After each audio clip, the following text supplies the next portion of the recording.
दुनिया में जिस तरह के हालात हैं, स्वदेशी कावेरी इंजन का जल्द ही हल्के लड़ाकू विमान तेजस पर परीक्षण किया जाने की तैयारी है। इसके परीक्षण से भारत की क्षमता का प्रदर्शन भी होगा। कावेरी इंजन का सफल परीक्षण होने पर भारत को विदेशी इंजनों पर निर्भर नहीं रहना पड़ेगा। ये कदम मेक इन इंडिया और आत्मनिर्भर भारत की पहल को भी मजबूती देगा। भारत की एरोस्पेस दुनिया में एक ऐतिहासिक कदम की तरह ये बात है। डीआरडीओ सूत्रों के मुताबिक स्वदेशी कावेरी इंजन को जल्द ही एलसीए तेजस में लगाकर परीक्षण किए जाने की तैयारी है। ये पहली बार होगा जब भारत का खुद का विकसित किया गया इंजन किसी एयरक्राफ्ट पर टेस्ट किया जाएगा। भारत की लगातार बढ़ रही ताकत से लोगों और देशों में परेशानी है। इस खास विषय पर चर्चा करेंगे, लेकिन पहले रिपोर्ट।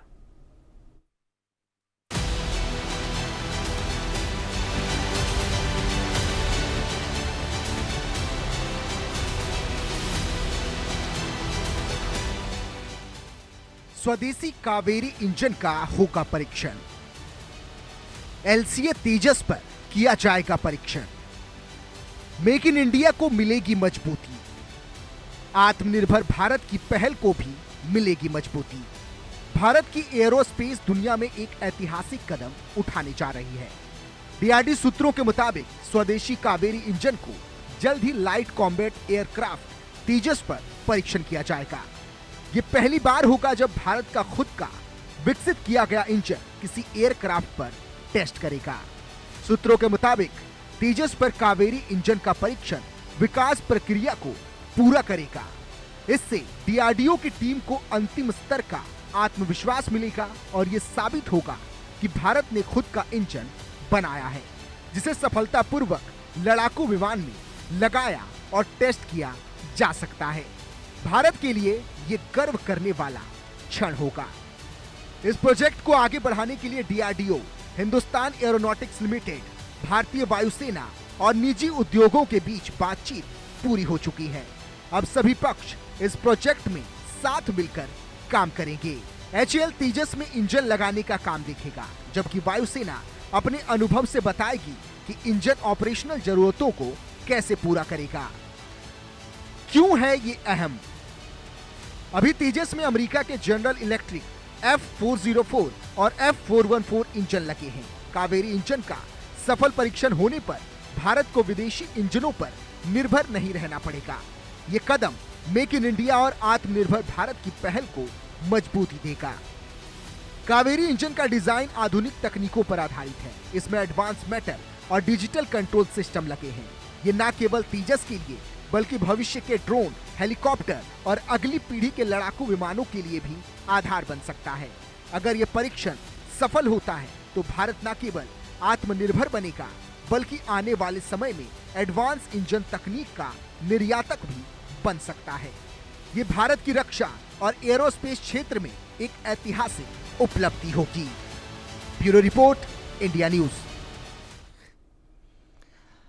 कावेरी वो इंजन है जो फाइटर प्लेन्स में इस्तेमाल किए जाने का एक बड़ा हमारी ताकत का प्रदर्शन भी है। लेकिन यहां पर यह भी बात बहुत यहां पर जानने लायक है कि इस इंजन को लेकर एक लंबे समय से काम चल रहा है। इस इंजन को लेकर लंबे समय से काम के बीच में अमेरिकी कंपनियों, दूसरे देशों की कंपनियों, हमें दूसरे लड़ाकू विमानों की खरीद की तरफ निर्भर रहना पड़ा। अब अगर ये खबर आ रही है, कितनी खास है? मेरे साथ रवि कुमार गुप्ता, पूर्व वैज्ञानिक डीआरडीओ, इस वक्त जुड़ गए हैं। ग्रुप कैप्टन रिटायर्ड आनंद स्वरूप, पूर्व अधिकारी इंडियन एयरफोर्स, जुड़े हैं। आप दोनों का बहुत स्वागत है कि आप दोनों ने समय निकाला और इस पर बातचीत करने के लिए हमारे साथ जुड़े हैं। मैं ये कह सकता हूं इस वक्त कि फिलहाल कावेरी को लेकर मैं उतना जानता हूं जितना कोई डिफेंस की खबरों को पढ़कर देख सकता है। समझने तक की बात मैं नहीं कर रहा। तो उन लोगों के लिए जो देशवासी हैं, जो अक्सर फाइटर प्लेन्स की बात करते हैं और जहां पर उन्हें खबरें मिलती हैं कि 6th जनरेशन की बात हो रही है, 5th जनरेशन भी भारत के पास अभी नहीं है, हम 4.5 जनरेशन के राफेल पर हैं। कितना खास है ये कावेरी का टेस्ट किया जाना? रवि सर, पहले आप बताइए। हम बड़े लंबे इंतजार के बाद यहां तक पहुंच पाए हैं कि आज हम कह रहे हैं कि हम तेजस पर टेस्ट करने की तैयारी कर रहे हैं। इस बीच अमेरिकी कंपनी हमारे साथ क्या कर रही है, जिसके चलते air chief marshal AP Singh ने क्या कुछ बोला था, किसी को जो जानता है उसको पता होगा अच्छी तरीके से, वो काफी तल्ख थे। कावेरी हमें क्या उम्मीद दे रहा है, लेकिन ये उम्मीद वाकई आ तो कुछ दिनों बाद रही है। बहुत बहुत धन्यवाद राजीव जी। आज फिर एक बहुत बहुत ही सुंदर, बहुत ही महत्वपूर्ण टॉपिक लेके आने के लिए, चर्चा के लिए। और मैं आपकी इजाजत चाहूंगा कि खुल के बात कर सकूं जी। इसमें। कावेरी बहुत ही आवश्यक है हमारे देश के लिए।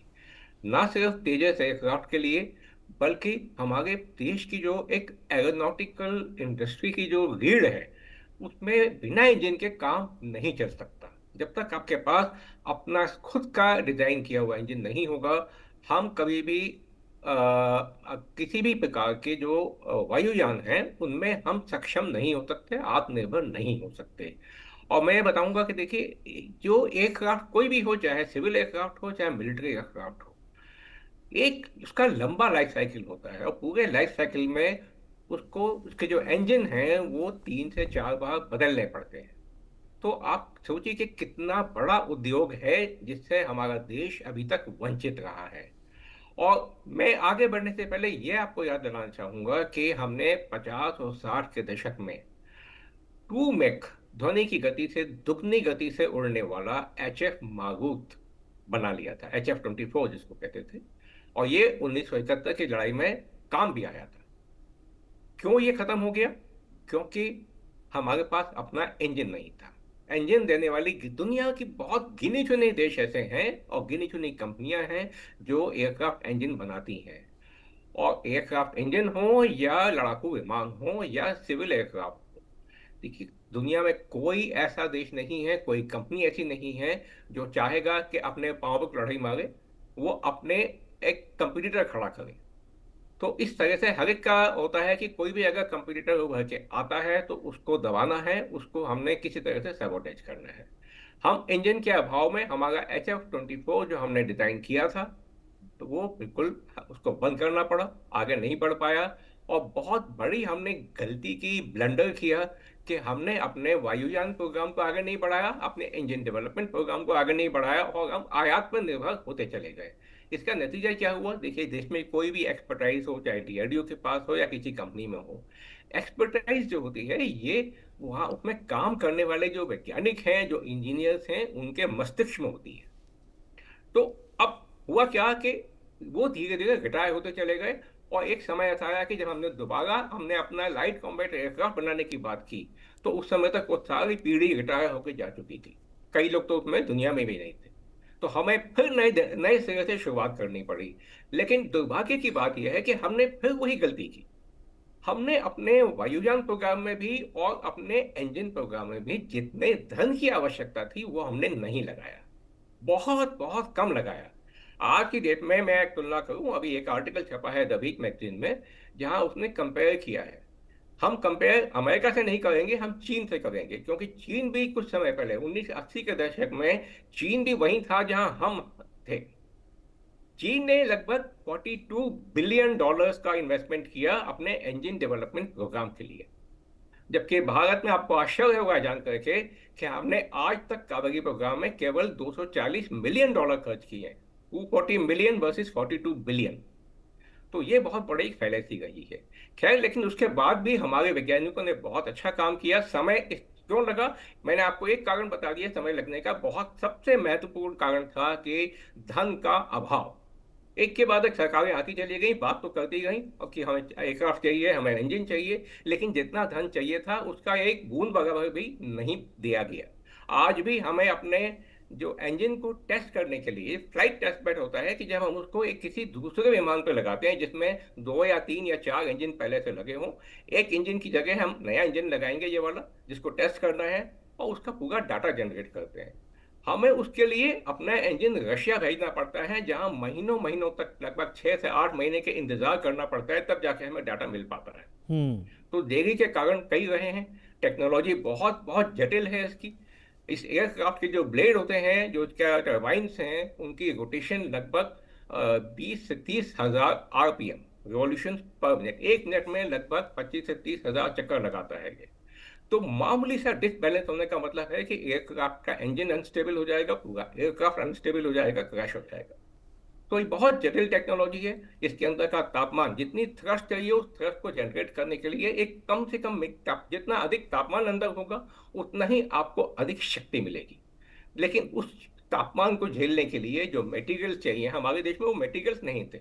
मटेरियल बना लिए जाए तो उन मटेरियल्स की मशीनिंग करने का हमारे पास सामान नहीं था।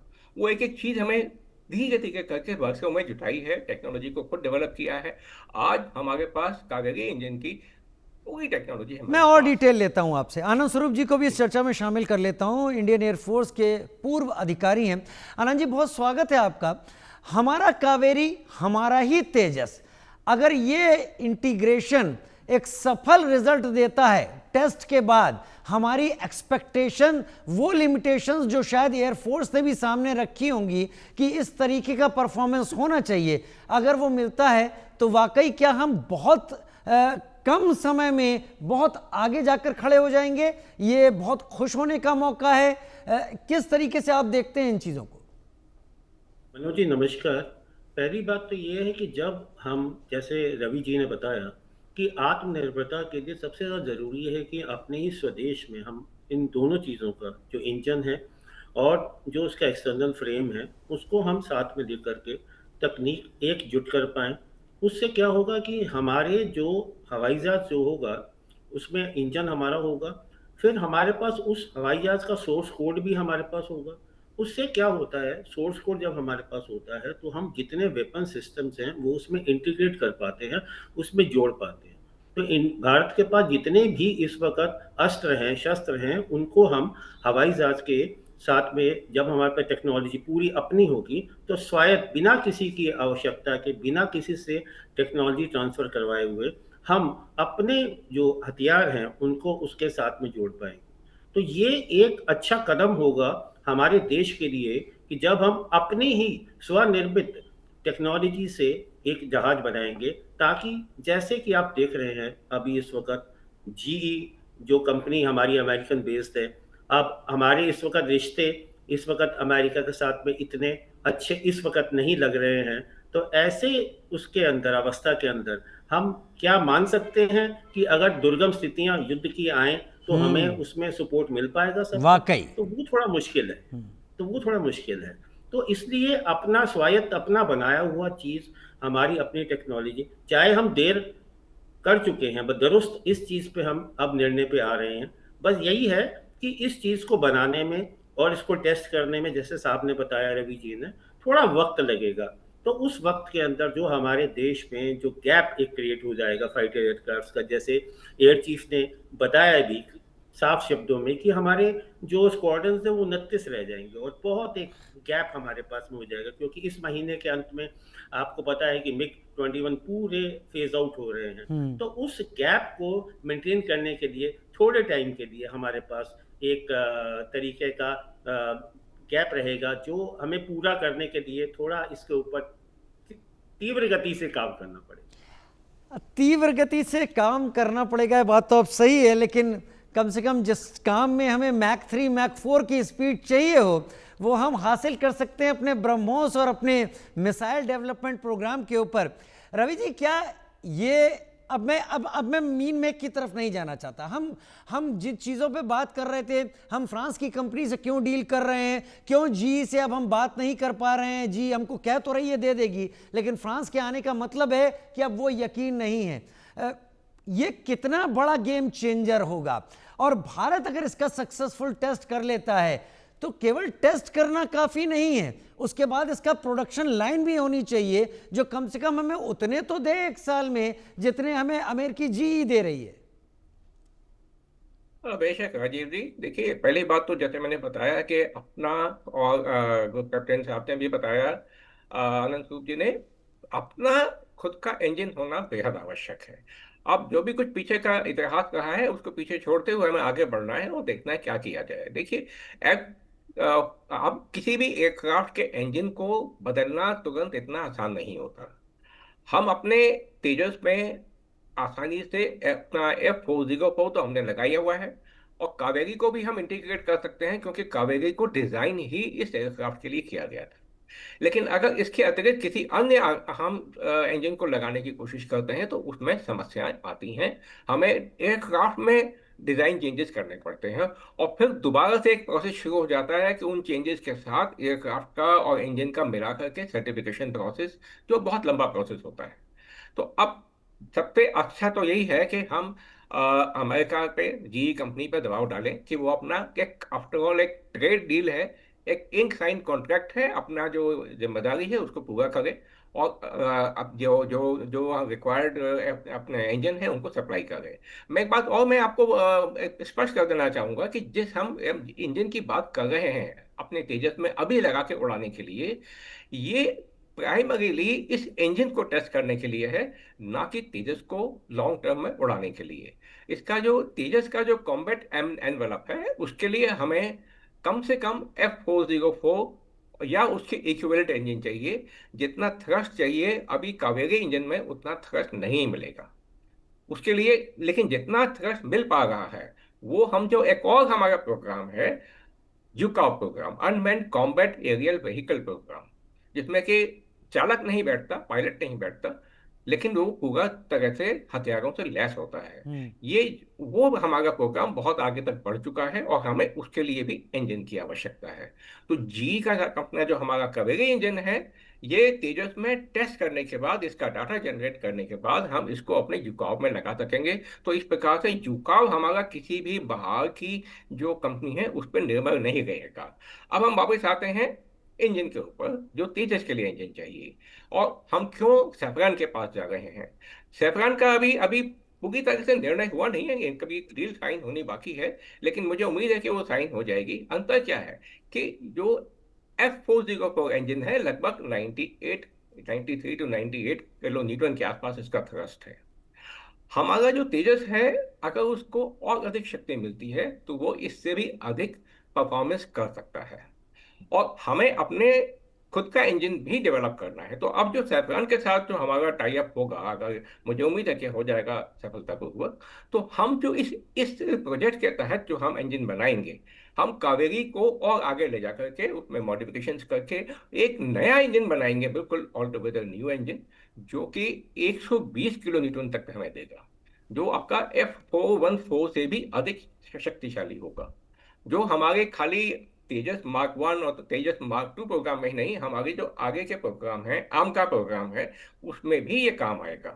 तो ये इस तरह से दोनों अलग, तीन चीजें अलग अलग हैं। जो जी का जो कॉन्ट्रैक्ट है, जी को अपना कॉन्ट्रैक्ट, अगर उनको दुनिया में अपने इंजन बेचने हैं तो अपनी साख को बना के रखना होगा हम्म। और अपने इंजन समय से हमें देने होंगे।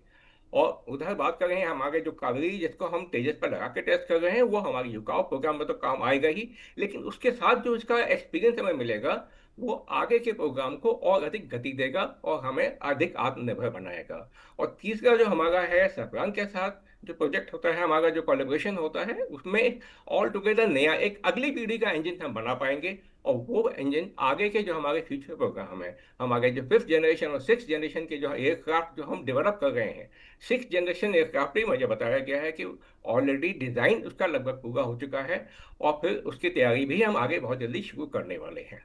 तो इस तरह से हमारे लंबे प्रोग्राम के लिए हमारे को इन तीनों चीजों की आवश्यकता अभी है। वाकई आप सही कह रहे हैं, लेकिन हम जहां तक जानकारी, ग्रुप कैप्टन आनंद स्वरूप, जिस आरपीएसए प्रोग्राम का आजकल जिक्र चल रहा है, रिमोटली पायलटेड जो है प्रोग्राम है, उसमें भी कावेरी इंजन का ही एक इस्तेमाल किया जा रहा है। कावेरी हमें सक्सेस देता है तो ये भारत की मौजूदगी डिफेंस सेक्टर में कितनी बढ़ाता दिख रहा है, और इस पर जो पायलट्स हैं, जो एयरफोर्स के लोग हैं, क्योंकि ऐसा हो नहीं सकता कि जो चीज़ बन रही है उसके उस डिपार्टमेंट से कंसर्न लोगों से इसके इनपुट्स ना लिए गए हों अब तक बनाने के दौरान। आपको क्या उम्मीद लगती है, एयरफोर्स कितना सेटिस्फाइड है कावेरी के इस टेस्ट से और कावेरी के इंटीग्रेशन से? क्योंकि अगर ऐसा होता है तो आगे चलकर हम जी पर भी नहीं जाएंगे और शायद साफरान को भी हम उतनी तवज्जो ना दें। जी, जैसे आपने बोला कि इसके ऊपर एयरफोर्स का क्या प्रतिक्रिया रहेगी, तो उसके ऊपर जो भारतीय वायुसेना के चीफ है इस वक्त, तो उन्होंने स्पष्ट शब्दों में ये बताया कि हमारे को एक फाइटर स्क्वाड्रंस का गैप क्रिएट हो जाता है। तो अब जैसे रवि जी ने बताया है कि हम लोग कोशिश तो कर रहे हैं आत्मनिर्भरता की, इसके अंदर हमारे जो डिफेंस का जो स्पेस है, प्रोडक्शन स्पेस, इसके अंदर प्राइवेट कंपनीज, बड़ी बड़ी प्राइवेट कंपनीज जैसे कि टाटा एडवांस सिस्टम्स है, एडेंटी है, गोदरेज एरोस्पेस है, जिन्होंने अभी 2 कावेरी डेरिवेटिव इंजन दे भी दिए हैं, जी। और महिंद्रा एरोस्पेस है। अब इनमें से एक कंपनी है एल जिसने इसमें पहल उठाया है, और उन्होंने बोला है कि जो थ्रस्ट 110 किलो टन का, जो न्यूटन्स का जो थ्रस्ट चाहिए, वो हम ऐसा इंजन दे पाएंगे। बट उन्होंने साथ में सरकार से ये भी निवेदन किया है कि नॉर्मली क्या होता है, ग्लोबल टेंडर निकलता है तो उसमें जो L1 यानी कि जो सबसे नीचा प्राइस जी। कोट करता है, कीमत बताता है, उसको हम लोग बाध्य हो जाते हैं कि उससे पहले नेगोशिएशन करने में। तो उन्होंने ठीक है सर। बोला कि तकनीकी चीजों के ऊपर आप हमारे मैं L1 मैं पे मत समझ जाइए। पा रहा हूं, लेकिन और अब मेरे दर्शक, आज जो जानकारी आप लोगों को मेरे दर्शक मिली है, एक जानकारी आनंद स्वरूप जी ने सतही तौर पर आपको भी दे दी है, हालांकि मुझे लग रहा है कि वो इस पर ज्यादा भी विस्तार नहीं चाहते, लेकिन ये सच है दर्शकों, हमारे देश को 42 स्क्वाड्रन की जरूरत है। आनंद स्वरूप जी कह रहे हैं वो 29 स्क्वाड्रन की लिमिट पर आ रहा है, यानी आगे। करीब करीब 13 स्क्वाड्रन का डेफिसिट है। हमें अगर ये कहना है कि हम अपने एडवर्सरीज, अपने दुश्मनों को चुनौती दे सकते हैं, उनको काउंटर कर सकते हैं, तो ये चीज़ों पर ध्यान देना समय रहते बहुत ज़रूरी है। रवि सर आपका, आनंद जी आपका जुड़ने के लिए बहुत धन्यवाद। जानकारी जो आपने दी उसने आंखें खोली हैं और इस बारे में फैक्ट्स को